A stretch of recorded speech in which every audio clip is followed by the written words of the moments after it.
We're going to move to our next question that comes from Carolyn.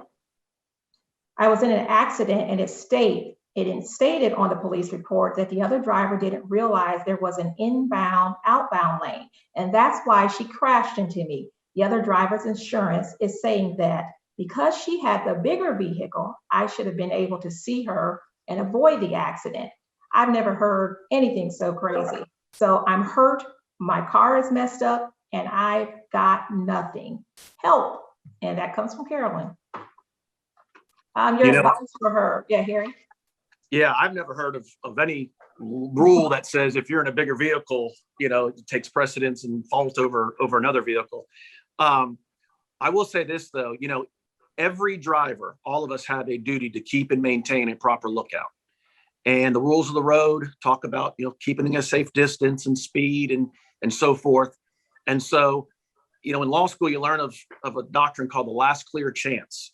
And that means, just because somebody else is doing something wrong, if you have the last clear chance to avoid it, you should take that opportunity to avoid it. There may be some negligence that could be applied to you, which is called comparative negligence. Although they were mainly at fault, you also did something that could have avoided the accident or maybe a percentage of fault as well. But no, there's no rule that says, because one vehicle is bigger than the other, that person should have seen them or avoided it. There's no such thing as that. I've never heard of it. I'm sitting here looking at Lorelai's reaction. That's the craziest thing I've ever heard. And, yeah. It takes me back to one of our questions from earlier.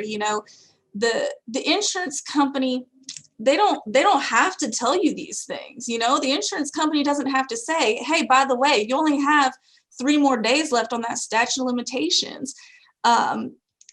Adjusters, I would say 99% of the time, they're not attorneys. And so I don't know where they come up with this stuff, but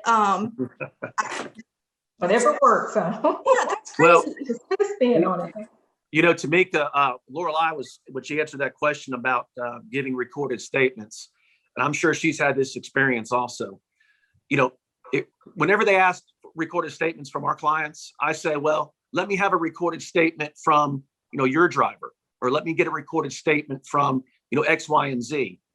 They absolutely refuse it. So why should we give a statement and I have our client go ahead and do a recorded statement that they know what questions to ask. They know how to ask the questions.